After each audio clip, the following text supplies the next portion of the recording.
pessoal, estamos começando mais um Amazônia Interativa. Como vocês sabem, o programa multimídia da Web TV do Portal Amazônia. Hoje, o programa está especialíssimo com uma entrevista exclusiva com o senhor Osório Fonseca. O Osório foi aquele que escreveu o artigo Para Ficar Pior Tem Que Melhorar e foi um dos mais lidos durante a semana. Tudo bem, Osório? Tudo bem, tudo bem. Obrigada por ter vindo. Obrigado pelo convite. Imagina. Eu acho que a gente está mostrando aí nesse momento o artigo. Estamos vendo aí? Então, foi esse daí o artigo. Olha só. Para ficar ruim tem que melhorar. Foi um dos mais acessados durante a semana. Foi mais acessado que muita matéria, hein? Olha aí. Muito interessante. Eu adorei. Eu ri muito lendo esse artigo. O seu Osório, ele é uma figura muito bem-humorada. Então, Osório, para começar, eu queria que você contasse de onde foi que surgiu a ideia de escrever esse artigo. O que foi que te motivou? Bom, isso é uma coisa que eu sinto todos os dias, né, na minha Manaus, né? Já foi cidade de Sorriso, hoje é cidade de Chororô. A gente só ouve choro nessa cidade dos empresários desse modelo barata-voa aí, que é a Zona Franca. Então, como eu vejo que todo dia está piorando, culminou isso com o meu envenenamento, que está no começo do artigo, né? E é um absurdo que você vá comer em algum lugar e você seja envenenado pela comida que você pagou por ela. Por que é assim? Porque não tem para quem reclamar, ninguém fiscaliza. Então, com esse ápice, além do artigo que saiu no encarte aí de um jornal domingueiro, da criação de uma classe AAA. Isso é um absurdo. Isso é herança do nazismo, né, que criou uma classe AAA, os nazistas, e uma ZZZ, que eram os judeus. Isso eles se matam. Tá certo. E, Osório, em termos de cultura, faz um apanhado pra gente, assim, dos costumes, das festas, do folclore, até a mesma gastronomia que a gente adotou e que não é daqui, que a gente pensa que é amazonense, que é amazônida, né? E que não é daqui. Então, isso é outra distorção gravíssima, né? Porque eu digo sempre que o prato tradicional do Amazonas é peixe cozido sem sal e sem nenhum tempero, nenhum tempero. E a sobremesa é cupuaçu sem açúcar, porque tudo foi importado. Você não tem, não sei o que você comeu no café da manhã, não sei o que você vai comer no almoço, mas a única coisa amazônica, se é que você come, é farinha de mandioca. Não tem uma verdura amazônica, as frutas não são nossas, né? A carne foi importada, os temperos todos importados. Então, nunca se aproveitou a potencialidade da biodiversidade, que era fundamental. Você vê, antes dos colonizadores, existiam cerca de 5 a 6 milhões de indígenas que foram exterminados por causa desse negócio de classe AA, né? Foram exterminados, e eles viviam de quê? Eles viviam da biodiversidade, que não tinha indústria, não tinha nada. Então, acho que é uma bobagem muito grande esquecer o conhecimento tradicional associado à biodiversidade e passar a viver de tecnologia importada, de produtos importados, entende? E aí vai. E o que é nosso vai embora, né? A borracha foi embora, o camu-camu foi embora, o café entrou no Brasil pelo Amapá, a cana-de-açúcar foi plantada da Foz do Xingu até o Alto Solimões, depois tiraram daqui e levaram para o Nordeste, e agora o Guaraná, e vai tudo embora, e ninguém faz nada, é uma passividade da classe política, no mau sentido, né? É uma passividade absurda, porque não se usa nada do que é nosso. Contam, não sei se é verdade, porque eu não estava presente, que o Sarney, quando era presidente da República, doou 25 mil alevinos de tambaqui para o primeiro-ministro chinês. E a China tem 4 mil anos de tradição em piscicultura. Então a China hoje está produzindo tambaqui. Nossa, curioso isso. É absurdo, né? Mas curioso é absurdo, né? Então, é isso. Certo. Osório, você falou que as frutas que a gente come não são daqui, que a gente prefere, né, não são daqui, mas não acha que é porque, assim, o sabor amazônico, a diversidade é uma coisa assim, muito peculiar, muito nossa? Não acha que, por exemplo, a maçã, ela tem um sabor, não que seja melhor, mas digamos assim, que ele seja mais universal do que a pupunha, por exemplo? Você não acha que talvez seja isso? Na sua opinião, como homem experiente, que a gente estava conversando aqui, o Osório já foi até diretor do INPA, como vocês já devem ter lido lá no portal. Então, Osório. Então, eu acho que a questão de sabor é individual, tá certo? Né? Eu, por exemplo, não gosto de maçã. Eu acho que maçã tem um sabor travoso para mim, para o meu paladar, para a minha fisiologia digestiva. Mas as frutas amazônicas, algumas, tudo é uma questão de introdução. Aqui as pessoas comem caviar, não comem, né? Come bodó e arrota caviar. É outra coisa totalmente diferente, tá certo? Come bodó, come jaraqui, aí quando vai para essas festas arrota caviar. Isso é bobagem, não faz isso, tá certo? Então, não gosto, inclusive, porque não tem um gosto bom. É uma questão do gosto dos países frios. Então, o gosto é adaptação. Se houvesse uma campanha muito grande para a utilização das nossas coisas regionais, nós teríamos realmente mais uso disso. Mas eu nem falo nesse negócio de vender coisinha naquelas gôndolas de corredor de supermercado, que isso não é economia. A grande economia da biodiversidade é através da biotecnologia. Na minha época, como diretor do INPA, junto com o Ministério do Meio Ambiente, o Ministério da Ciência e Tecnologia, foi criado um programa brasileiro de ecologia molecular. E desse programa surgiu o Genamaz na Sudã e o Centro de Biotecnologia do Amazonas, que é uma brincadeira aquilo, tio. É uma brincadeira ter meia dúzia de gente lá trabalhando com bolsa. Cientista não se paga com bolsa. Traz um cientista para cá com bolsa, o governo resolve cancelar a bolsa dele, o que ele faz com a família? Entendeu? Essa é uma coisa muito grave, o Centro de Biotecnologia. Pois bem, e aí a Bioamazônia, que foi uma fundação criada para cuidar do Centro de Biotecnologia, ela fez um contrato com a Novartis para a produção de medicamentos. Isso dá dinheiro. Bom, aí uma deputada federal daqui fez um escândalo, que era biopirataria, mas não impede um navio de turista de chegar aí. E aí o Fernando Henrique Medroso baixou um MP proibindo pesquisa com produto biológico. A Novartis foi embora para Singapura. Você que está me vendo, bota na internet, procura uma imagem da cidade de Singapura.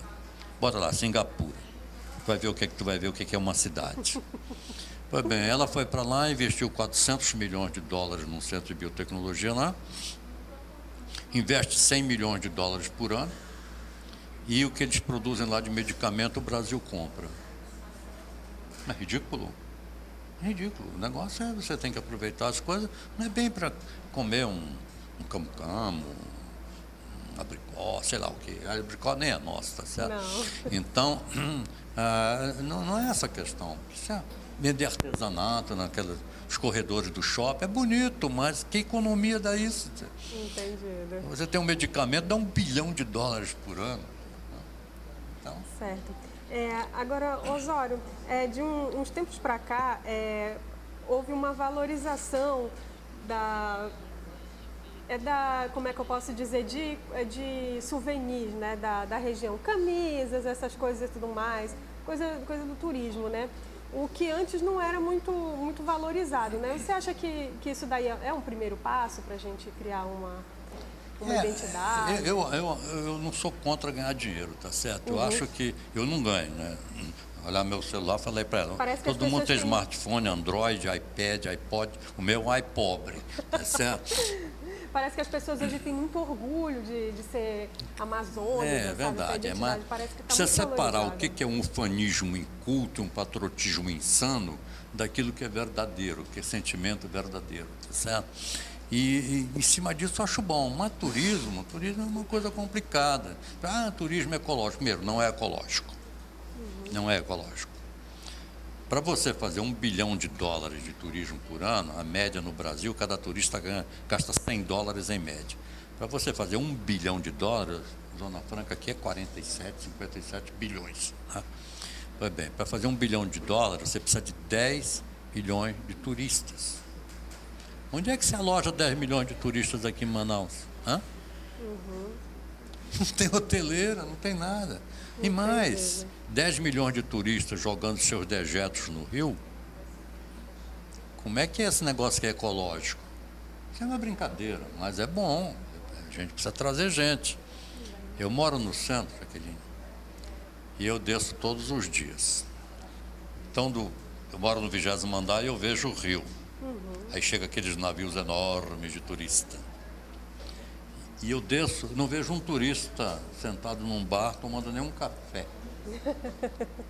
Não tem interação com a cidade. Nenhuma.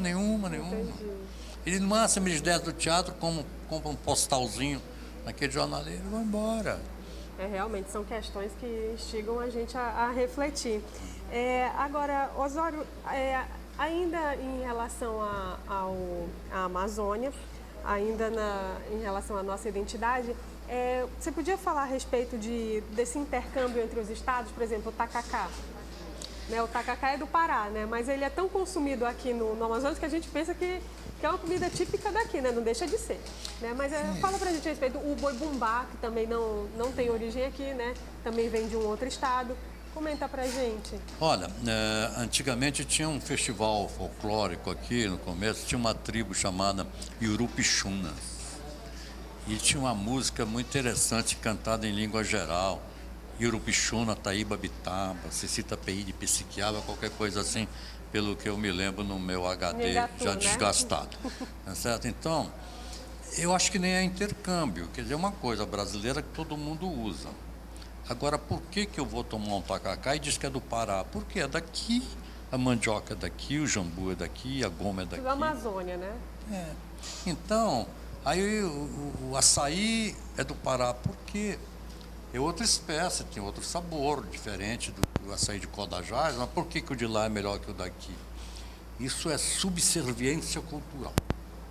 Tá certo? Eu acho que o do Codajás é tão bom quanto o do Pará, e não tem um porquê dizer que é do Pará, se é daqui. E o negócio do bacalhau que a gente conversou ainda agora é a coisa mais ridícula que eu já vi na minha vida. Por que, Osório? Fala pra gente. Porque bacalhau da Amazônia, chama o bacalhau de pirarucu do Mar Frio. Não. Por quê? Porque até o processo de preservação foi inventado pelos índios, a moquenha, só não tinha sal, porque aqui não tem sal. É mesmo? Tá certo? Então a moquenha, eles preservavam o alimento, tá certo? E sem precisar do sal. Interessante isso. Osório, e na tua opinião como profissional e como pessoa que já ocupou, né, cargo de diretor do INPA, você acha que a Amazônia, o Amazônia ainda valoriza a identidade cultural? Ou você acha que nós somos negligentes? Ou mesmo a gente ainda nem se deu conta dessa identidade? A minha coluna no Jornal do Comércio, que é publicada desde julho de 2000, já tem 14 anos, vai fazer 14 anos, o título é Amazonidades. Eu faço questão absoluta de valorizar as coisas da Amazônia de modo geral. É claro que tem coisas da Amazônia que são do Acre, tem tipicidades de Roraima, do Amazonas, do Pará, mas, de qualquer forma, como eu sou daqui, eu me criei no Principado de Itacoatiara, viu? A questão das amazonidades amazonenses para mim, são mais marcantes, devem ser cultivadas. De forma que a valorização das nossas coisas está na base do nosso desenvolvimento, isso que desmoralizaram, uma coisa importante, desenvolvimento com sustentabilidade. Porque esse modelo Zona Franca é modelo barata voa, tá certo? Primeiro sinalzinho de baixou não sei o que, aumentou não sei o que, vai todo mundo embora, como foi na época da borracha. E o pessoal daqui ficou na mais absoluta miséria, certo? Porque foi todo mundo embora, ganhou dinheiro e foi embora. Então, a questão do uso dos nossos recursos naturais é a única base de desenvolvimento nosso, usando nossa cultura, porque é o único nicho de mercado do mundo que nós não temos competidores. Entendi. Agora, vender tablet, aí pobre como o meu, tudo que é lugar do mundo faz esses negócios. E incentivo fiscal, dizem alguns economistas, é a mais espúria das impossibilidades de competitividade. O incentivo fiscal impede a competitividade. Tira o incentivo fiscal e perde tudo. Né? Tá certo. Osório, agora nós vamos ter a participação por telefone da jornalista Solange Campos. Ela é paraense e ela é especialista em divulgação científica lá no Pará. Ela tem um trabalho muito extenso nesse sentido. Eu quero fazer duas perguntas para a Solange. Ela vai nos falar sobre como o paraense explora o turismo gastronômico, né, lá naquele estado maravilhoso, nosso irmãozinho Pará. E também vai falar a respeito de uma matéria que ela escreveu sobre uma dissertação de mestrado que fala sobre a influência da trajetória histórica na gastronomia do Pará. Bom dia, Solange. Ok, bom dia, Isabel, bom dia, ouvintes, né? É um prazer estar aqui no programa Amazônia Interativa. Eu vou falar um pouquinho para vocês do artigo sobre gastronomia e identidade cultural da Amazônia, certo? Como é que surgiu esse artigo, né? Há um bom tempo eu tenho percebido, acompanhado esse movimento da gastronomia aqui no Pará, né? Que tem sido um forte atrativo para o turismo, né, em nossa região, que a gente denomina como turismo gastronômico, né, e nós temos percebido muitas iniciativas empreendedoras nesse caminho, né, e iniciativas como dos irmãos Thiago Castanho, Felipe Castanho, da Prazer e Quaresma, que é da saudosa Maloca, e alguns circuitos também que têm explorado a identidade cultural da região e atraído muitos visitantes, né? Por conta disso, eu decidi fazer, em 2012, como resultado de uma monografia da UFPA, um artigo falando, né, sobre esse movimento, porque eu achei muito interessante o quanto a valorização da identidade cultural também atrai visitantes. Nesse caminho eu consegui mapear 29 espaços gastronômicos aqui de Belém, desde barracas até lanchonetes, restaurantes de pequeno, médio e grande porte, né? E como eles têm sido um atrativo para os públicos que visitam Belém, para os próprios públicos paraenses, né? E a partir daí eu fui percorrendo o traçado histórico, né? De que forma isso atrai, por que isso atrai os visitantes, né? E fui percebendo que é aquela necessidade do público mesmo mergulhar na cultura local, né? Não só a cultura gastronômica, mas a musical, né? A artística de uma maneira geral, e a gastronômica em particular por conta das nossas influências indígenas, africanas, europeias, né? Porque a Amazônia, de uma maneira geral, ela tem toda essa mistura, né? Essa riqueza. Eu considero uma das culinárias mais ricas do mundo, e não só eu, né? Não. Todos os chefes, inclusive agora nesse momento a gente está tendo um festival, né? Que é o Verpejo da Cozinha Paraense. Então tem chefes de vários estados e até países que vêm aqui para a região e ficam realmente impressionados com a riqueza de produtos, de sabores, né? E do histórico mesmo, porque o que eu percebi muito nas entrevistas que eu fiz de campo, tanto com visitantes, com frequentadores de restaurantes, quanto os proprietários, né, e quem trabalha nesses espaços gastronômicos, é que as pessoas querem conhecer de onde veio aquela criação, aquele prato, porque acho que de uns 10 anos para cá, desde a época do Paulo Martins lá em casa, que foi pioneiro nessa questão da inovação na gastronomia aqui pelo Pará, né? Ele tem experimentado coisas, né? Tem virado um laboratório, digamos assim, a cozinha paraense. E esses jovens chefes que agora estão ativos aqui na região, eles também têm feito várias experimentações. Então, quem frequenta esses restaurantes também tem esse interesse de conhecer como surgiu aquela criação, né? E muito disso acaba remetendo a tradições históricas, a tradições de comunidades locais, né? Porque os chefes, eles acabam fazendo intercâmbio com os próprios pescadores, os próprios criadores, produtores da região, né? Eu ouvi muito nas minhas entrevistas com os chefes, né?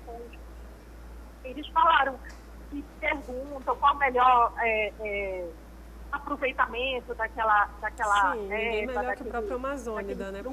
Como é que eu posso trabalhar? Saber. Então tem esse intercâmbio com a comunidade que eu também acho super interessante, né? E a fidelidade com o fornecedor, com os terceiros. Então, é um movimento muito positivo e que acaba atraindo esses visitantes e criando esse roteiro gastronômico, né? Que eu ainda considero pontual, mas eu acredito que tende a crescer e se aprimorar na região como um todo, né? A ficar mais frequente. Se Deus quiser. É uma muito importante para a nossa região e não tem quem saia da nossa região sem dizer, né, que não saboreou o açaí, o tacacá, a mandioca, o mato do tucupi. Jaraqui, e as variações que vem aí. Agora a gente tem o chocolate da Ilha do Cumbu aqui, que é uma inovação também que as meninas que surgiu com a Mena, né, que é parente da Prazeres Quaresma, da saudosa Maloca. Então, é bacana porque é um movimento que envolve desde o pequeno produtor até o grande empresário, né, do ramo gastronômico, e acaba tendo visibilidade para todo mundo. Isso eu considero positivo, né? Entendido. Obrigada, Solange. Muito obrigada mesmo pela sua participação e contribuição. Então, Osório, a Solange estava falando para a gente, né, que a gastronomia paraense ela tem uma influência europeia muito grande, né, justamente reafirmando aquilo que você falou, né, e disse que a exploração da gastronomia amazonense, ela tem muito, amazônida, ela tem muito a ver com o empreendedorismo. Você concorda com isso? Que a exploração das comidas típicas aqui da região, que até mesmo a inovação dos nossos pratos, tem a ver com o empreendedorismo? Olha, não sei. Realmente eu não saberia responder essa questão. O que eu digo é o seguinte: a culinária amazônica não depende de empreendedorismo. Dependeu do colonialismo. Com o projeto de especiarias e drogas do sertão, do Marquês de Pombal, que obrigou os índios a trabalharem por salário, e os índios foram convencidos pelo Evangelho ou pelas armas a serem agricultores. Os que não foram agricultores foram coletar a droga do sertão, e aí muitas coisas que não eram nossas foram introduzidas na culinária amazônica, tá certo? Por quê? Porque foram cultivadas aqui, porque tinha um comércio lá e aqui era muito barato produzir. Agora, no momento atual, eu acho que o grande problema é o seguinte: a nossa transferência de conhecimento dos centros de pesquisa para a produção é muito deficiente. Porque quem faz isso no Brasil é uma instituição que vende folheto. Então vai lá no INPA, Camo, faz um folheto e quer vender para um empreendedor folheto. Ninguém investe assim. O correto é ir lá, descobrir o que é, fazer pesquisa de mercado, montar a fábrica e vender a fábrica com expectativa de lucro. Então, o problema é saber se aqui na Amazônia tem empresários ou tem donos de empresa, que são coisas absolutamente diferentes. Entendo. Agora, Osório, para finalizar, que o nosso tempo infelizmente é curto, como eu já falei aqui 2 vezes, né? Você já foi diretor do Instituto Nacional de Pesquisa da Amazônia, né? Como você já esteve lá dentro, como você já geriu a instituição, você acha que o conhecimento que a gente tem a respeito da nossa região, o número de patentes registrados pelos pesquisadores, né, da instituição é satisfatório? A gente ainda tem muito que avançar? Olha, lá no INPA eu não sei, porque eu entrei no INPA como mateiro e saí como diretor doutor. Quando eu saí do INPA em novembro de 99, eu prometi nunca mais entrar lá, a mim mesmo, porque nada que eu vá fazer lá eu já não fiz. Então eu vejo no jornal uma patentezinha aqui, outra lá, é muito pouco. Para a diversidade que a gente tem, é muito pouco o patenteamento. Mas eu não quero entrar nas questões que estão por trás disso, porque também não é interesse das pessoas, mas certamente tem coisas atrás que impedem o patenteamento. Eu não sei quem nem o quê, mas o patenteamento devia ser muito maior. Se a gente tem 30 milhões de espécies de micro-organismos, cadê eles? Entendo.